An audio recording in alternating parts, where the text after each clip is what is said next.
Hello po sa inyong lahat mga ka-crypto. Ako po si Pinoy Crypto Trader at sa video na ito ay atin mong pag-uusapan ang tungkol dito kay Shiba Inu kung saan ay meron pong isang market analyst na nakapagsabi na aakyatin daw po ni Shiba Inu ang presyong 40 digits 14.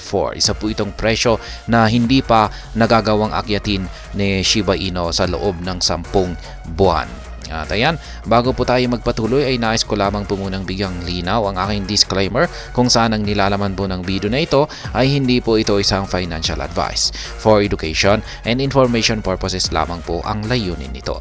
Maliban po dito ay nais ko na rin pong magbigay babala na wala pong kahit anumang group chat ang Pinoy Crypto Trader.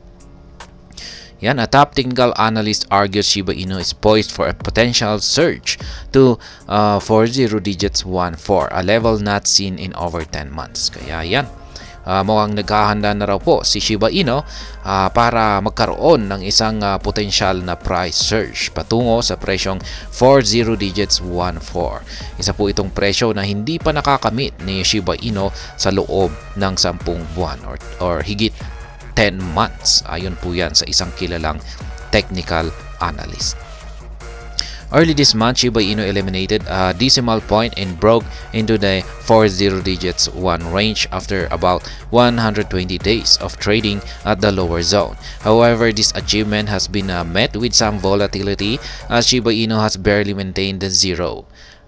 Specifically, SHIB has dipped to a low of 50 digits 9212 since reclaiming 40 digits 1. Kaya ayan, itong nakalipas po na ayan, mga buwan, araw ay naglaro po yung market price ni Shiba Inu sa 50 digits.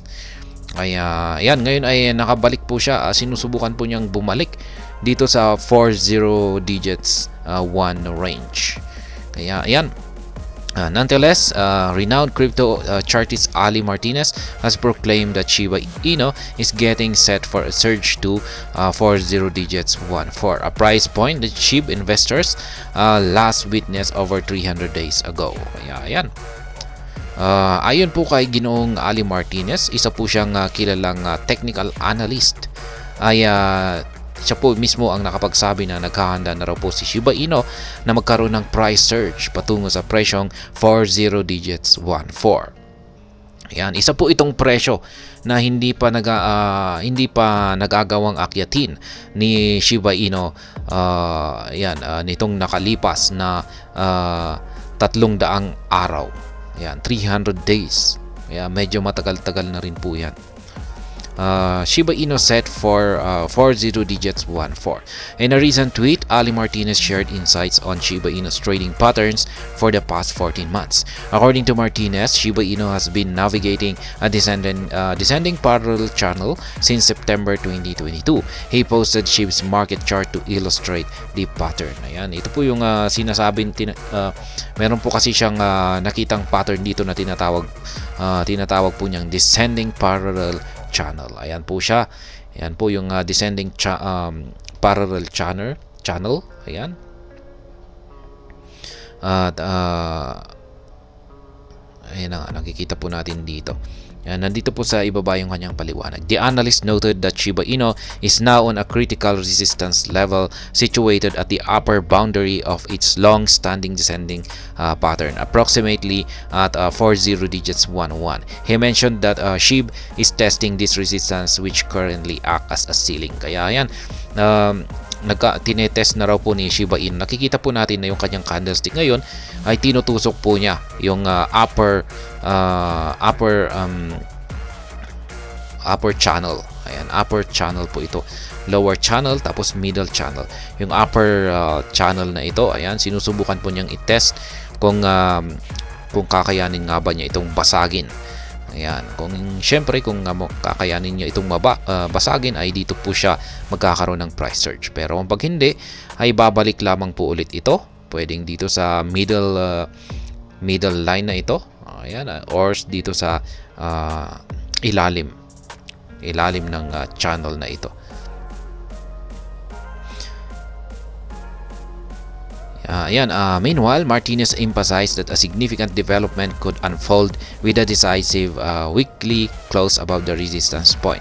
Specifically, he argued that a close above 40 digits 11 could signal a bullish breakout for Shiba Inu. Kaya yan, kung magsasara daw po rito yung candlestick yan sa presyong ito 40 digits 11 ay ito raw po ay magkakaroon ng breakout.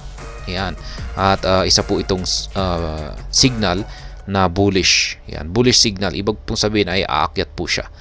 Kaya ito po yung binabantayan natin kung yan nga kung magsasara yung candlestick ni Shiba Inu sa presyong ito. According to the analyst, such an outcome holds the potential to propel SHIB towards 40 digits 14. However, Martinez cautioned that rejection at this level could lead to a retracement. He noted that the possibility of a pullback to 50 digits 8 before any bullish breakout occurs. Kaya yan. Kung sakaling nagkaroon daw ng breakout, ay ito po yung posibleng akyatin ni Shiba Inu na presyo. 40 digits 14. Pero kung nagkaroon po siya ng rejection at hindi po niya kinayang basagin ang upper trend line na ito ng descending channel ay magbabagsak po siya at posible po siyang magkaroon ng pullback hanggang dito sa presyong 50 digits 8. Ayan.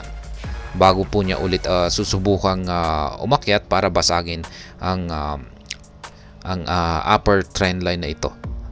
Ayan, ulit. Market statistics from CoinMarketCap indicate that Shiba Inu last hit 40 digits 14 in February. In other words, SHIB could be breaking a 10-month high in the coming weeks, where Martinez forecast holds. Kaya yan. Besides, CoinMarketCap data shows Shiba Inu touch a high of 40 digits 1018 in the last 24 hours and a low of 50 digits 9783, with the SHIB's market value hovering around 50 digits 9895. The digital asset merely needs a 41.47 growth to reclaim the 10-month high. Kaya yan po yung update sa data. Update po sa presyo or naging performance ni Shiba Inu na itong nakalipas na 24 oras base po dito sa data ng CoinMarketCap. Yan po ulit yung analysis dito ni Ginoong Ali Martinez. Kung nabasag daw po yung upper trend line na ito ng descending parallel channel dito ay magkakaroon po siya ng price surge. Yan, at posible po itong aabot sa presyong 40 digits 14. Pero pag nagkaroon naman po siya ng rejection at hindi po niya talaga kayang basagin, ay mukhang babagsasak po siya hanggang dito sa malapit na po dito sa middle trend line na ito.